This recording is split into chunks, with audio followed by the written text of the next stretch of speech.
दोस्तों, कोलकाता डॉक्टर के सीबीआई के केस में संजय का सनसनीखेज खुलासा हुआ है।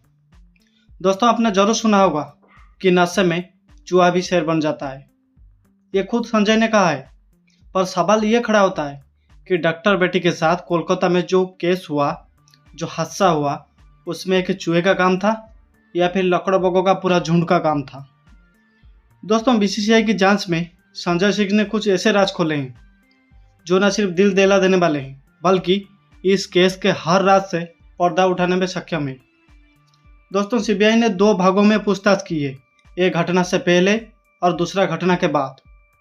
घटना से पहले कई सारे कन्फेशन दिए हैं संजय राव ने कि कैसे उसने डॉक्टर लड़ी के साथ जबरदस्ती की, उससे पहले मारा और पीटा, बेहोश भी किया और उसके साथ जघन्य अपराध किया। फिर वो होश में आ गई, फिर संघर्ष करने लगी रोकने के लिए संजय को, लेकिन संजय घोष ने फिर से आसपास मौजूद चीज़ों से उसे जोरदार मारा, पीटा और उसे बेहोश किया और फिर वो कृत्य करने लगा और उसके बाद आखिरकार उसने आसपास मौजूद चीज़ों से उसे हिट करके मारा और डॉक्टर बेटी के जान ले ली। और वहाँ से निकलते वक्त उसका एक ब्लूटूथ डिवाइस नीचे गिर गया था और वो वहाँ से निकल कर चला गया। दोस्तों, संजय राव के सेमिनार हॉल जहाँ पर यह वारदात हुई लेडी डॉक्टर के साथ, कोलकाता में आरजी का मेडिकल कॉलेज के अंदर, उस सेमिनार हॉल के अंदर संजय राव के घुसने की तस्वीर भी कैद हो गई। सीसीटीवी कैमरा में उसने निकलते वक्त उसका तस्वीर कैद हो गई थी। उसके बाद संजय राव वहाँ से निकलता है और उसने कन्फेशन दिया है। वो सीबीआई को खुद बोला है कि वहाँ से निकलकर वो कि ऐसी महिला के पास पहुँचा जो पैसे के लिए जिस्म बेचती थी। इससे मंडी पे पहुंच गया, पर वहां पहुंचकर उसने अपना इरादा ही बदल लिया। उसने उस महिला के साथ कुछ नहीं किया, वापस लौट आया। ये किस संदेश का इशारा करता है? एक इतने बड़े जघन्य अपराध करने के बाद, दुष्कर्म करने के बाद, डॉक्टर बेटी के साथ ये घिनौनी हरकत करने के बाद उसे क्यों जरूरत महसूस होती है कि एक महिला को पैसे देकर जिस्म बेचने वाली महिला की ओर से, और उसके पास भी पहुंचकर भी वो कुछ नहीं करता है और अनजान कारणों की वजह से वहां से वापस भी लौट आता है। दोस्तों, सवाल ये खड़ा होता है, कुछ खबरें ऐसी उठ रही है कि सोशल मीडिया में जो कि बहुत गलत खबर थी, ये बता रही थी कि लगभग 150 ग्राम का जो मटेरियल है, यानी कि पुरुषों का जो लिबिंग होता है, वो पाया गया था जिस्म के अंदर, जो विक्टिम है उसके अंदर। लेकिन दोस्तों, ये खबर पूरी तरीके से झूठी थी। कभी भी इस प्रकार की वारदात होती है, तो दुष्कर्म की वारदात होती है, तो महिला का पूरा कंप्लीट चेकअप किया जाता है और जो प्राइवेट पार्ट होता है वहाँ पर चेक किया जाता है और उसका एक वेट लिया जाता है। उसका वेट था 150 ग्राम, यानी कि महिला प्राइवेट पार्ट का और उसके जो अंदरूनी अंग थे उसका वेट था 150 ग्राम। वो किसी प्रकार के पुरुष के लिबिंग का बिल्कुल भार नहीं था। दोस्तों, ये गलत इन्फॉर्मेशन दी गई थी। उस वजह से ऐसा माना जा रहा था कि यहाँ एक नहीं बल्कि कई लोग हो सकते हैं। पर अभी भी ये बात समझ में नहीं आ रही है कि जिस तरीके की ढील-ढाल है ये बंदा, जिस तरीके के फिजिकल ढांचा है संजय राव का, उसे देखकर ऐसा नहीं लगता कि वो इतना शक्तिशाली होगा, कितनी बुरी तरीके से डॉक्टर बेटी के शरीर को छत-पछत कर सकता है। दोस्तों, सवाल उठता है कि अब बात समझिए। पहला यहाँ पर सवाल ये खड़ा होता है। दूसरी चीज़, अब जब सीबीआई ने जांच की तो ये फ्री अटैक था। पोस्ट अटैक की जब बात आई, तब जब मामला हो गया और इस प्रकार की दुर्घटना हो गई, संजय राव हॉस्पिटल से बाहर निकल गया, उसके बाद ये सारी घटना जो हुई, इसी बीच 6 बजे सुबह, या कहे तो रात में घटना 6 बजे सुबह, जब डॉक्टरों को पता चला, हॉस्पिटल के कर्मचारियों को पता चला कि यहाँ पर इस प्रकार की वारदात हुई है, तो डॉक्टर बेटी के साथ 6 बजे सुबह ये कन्फर्मेशन पहुंच चुकी थी। जो हॉस्पिटल का एडमिनिस्ट्रेशन था, उससे चाहिए था कि वो पुलिस को इन्फॉर्मेशन दे कि प्रिंसिपल जो थे, वहाँ का जो प्रिंसिपल थे संदीप घोष, वो मौके पर आए।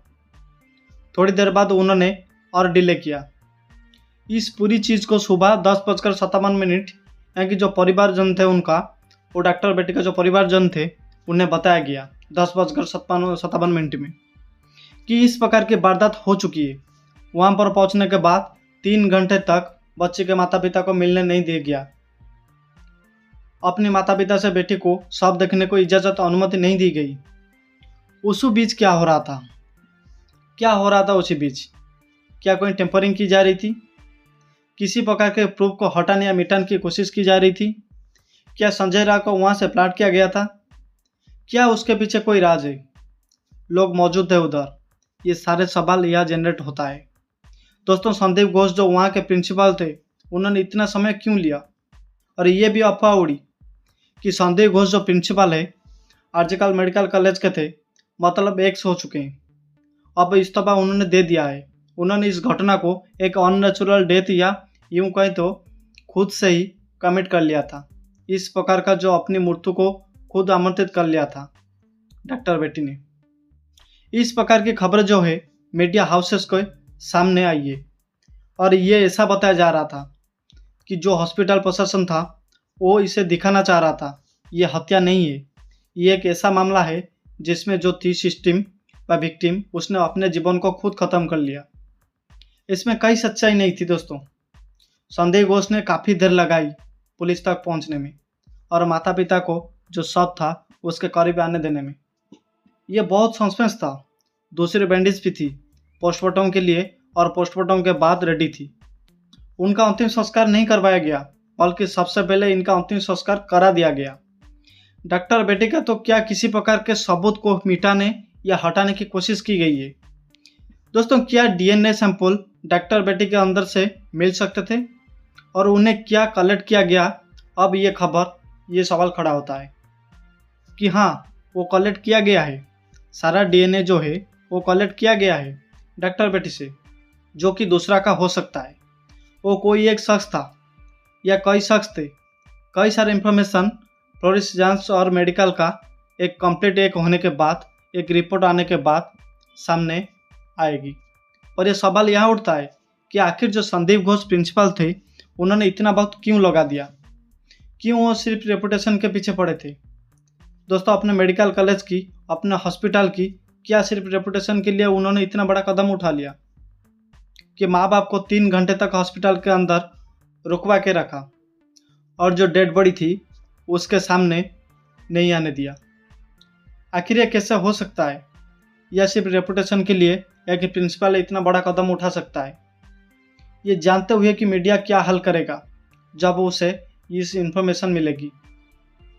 तो दोस्तों, आखिरकार ऐसा कदम कैसे उठाया? क्या संदीप घोष के ऊपर कोई दबाव था या संदीप घोष खुद इसमें इन्वॉल्व थे?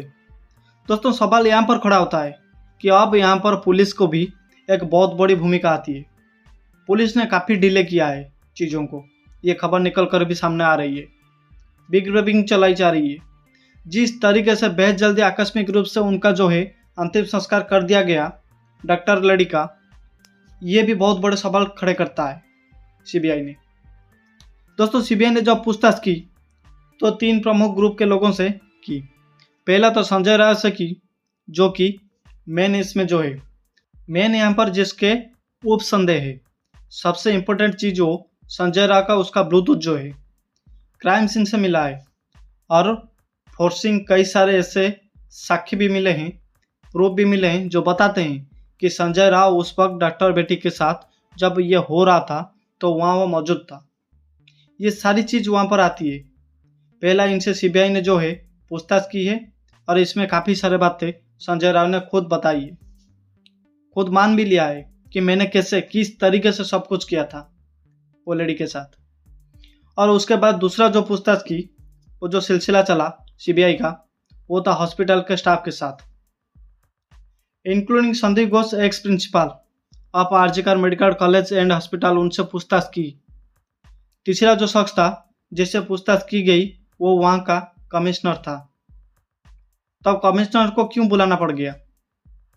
दोस्तों, सीबीआई के जो इन्वेस्टिगेशन थे उन्हें उसके सामने सीबीआई ने पुलिस ने अगर ये पूछताछ पड़ताल की है तो ये बहुत बड़ी मसला है। दोस्तों, ऐसा क्या था वहाँ पर कि क्यों इस जघन्य अपराध को छुपाने के लिए संदीप घोष पूरी तरीके से तत्पर थे? पुलिस ने काफ़ी वक्त ले लिया। आखिर इतना वक्त क्यों लगा लिया? दोस्तों, हॉस्पिटल अथॉरिटी ने पुलिस से कहा है कि आप हमारा नाम खराब होने ना दें, या फिर पुलिस के ऊपर कोई पॉलिटिकल प्रेशर था? क्या प्रदीप घोष ने भी पॉलिटिकल प्रेशर के चलते या फिर किसी बड़े आदमी को छुपाने के लिए काफ़ी समय लगा दिया? क्या इसीलिए बेहद जल्द जो है अंतिम संस्कार करवा दिया गया? क्या माता पिता चाहते थे या नहीं चाहते थे, उससे पहले ही अंतिम संस्कार करा दिया गया? और फर्द जांच को रोकने के लिए क्या अगर अंतिम संस्कार नहीं कराया जाता तो कोई और लोगों को इन्वेस्टमेंट होने के बाद जो जरूरी प्रचार होती वो पुष्टि कर देती इस चीज़ का? बड़े सवाल है ये दोस्तों। पर इतना कंफर्म है, अगर इस देश के अंदर इस प्रकार जघन्य अपराध को रोकना है बेटियों के साथ, तो सिर्फ कानून बनाने से कुछ नहीं होगा, समाज को अपना नज़रिया बदलना पड़ेगा। लेकिन दोस्तों, पर समाज के नज़रिए के अलावा एक कानून भी ऐसा ज़रूर बनना चाहिए। इस प्रकार के मसलों में इंस्टीट्यूशन का अगर कोई हेड है, चाहे वो हॉस्पिटल के अंदर इस प्रकार की जो वारदात हो, किसी ऑफिस के अंदर हो या सरकारी हो या प्राइवेट हो, किसी भी इंस्टीट्यूशन के अंदर हो, कि कोई भी हेड होगा, उसका अगर डिले करता है इस घटना के बाद में, तो उसके ऊपर भी बड़ी कार्रवाई हो जानी चाहिए। ऐसा रूल तो ज़रूर बना जाना चाहिए। पुलिस के ऊपर, पुलिस के पास जब इन्फॉर्मेशन पहुंच जाती है, तो पुलिस के बाद इन्फॉर्मेशन पहुंचने के बाद अगर वो डिले करती है, तो इस प्रकार से केसेस में डिले करने के लिए उसको कार्रवाई नहीं करती है, तो उसके ऊपर भी बहुत बड़ा कर जमा करनी चाहिए, कानून बनाना चाहिए कि उन्हें दंडित किया जाना चाहिए। दोस्तों, जब तक ये नहीं होगा इस तरीके से, कभी पॉलिटिकल इन्फ्लुएंस के चलते, राजनीतिक प्रभाव के चलते, तो कभी बड़े रसूमदार अमीर लोगों के प्रभाव के चलते इस प्रकार से कई सारे बेटों के साथ जो अपराध होंगे उन्हें दबा दिया जाएगा। कई सारे चीज़ निकल कर सामने आ रही है, कई सारे मर्डर निकल कर सामने आ रही है, जिसमें जो क्राइम सीन है उसमें छेड़छाड़ करने की बात निकल कर सामने आ रही है, डिले करने के बाद सामने आ रही है। तो दोस्तों, ये सारे चीज़ें सामने है आपके, और ये बता रही है, चीख चीख कर कह रही है कि कहीं ना कहीं कोई बड़ा व्यक्ति या कोई पॉलिटिकल फिगर या फिर कोई ऐसा कहे तो प्रभावशाली व्यक्ति तो इसमें इन्वॉल्व था। और अगर नहीं था और फिर डिले की गई, तो दोनों ही केसेस में जो इंस्टीट्यूशन का हेड है और जो पुलिस की जो लेट लथी के दिखाई दी गई, इन दोनों को भी इक्वली जो है सज़ा मिलनी चाहिए, सबको सज़ा मिलनी चाहिए। अगर ऐसा कोई कानून नहीं बना देश के अंदर, तो भारत की बेटियां सुरक्षित नहीं रह पाएंगे। दोस्तों, इस पर आपका क्या मानना है? नीचे कमेंट सेक्शन में लिखकर ज़रूर बताइए। वीडियो को ज़्यादा से ज़्यादा शेयर कीजिए और चैनल को पहली बार आए तो सब्सक्राइब करके बेल आइकन को दबा दीजिए। धन्यवाद।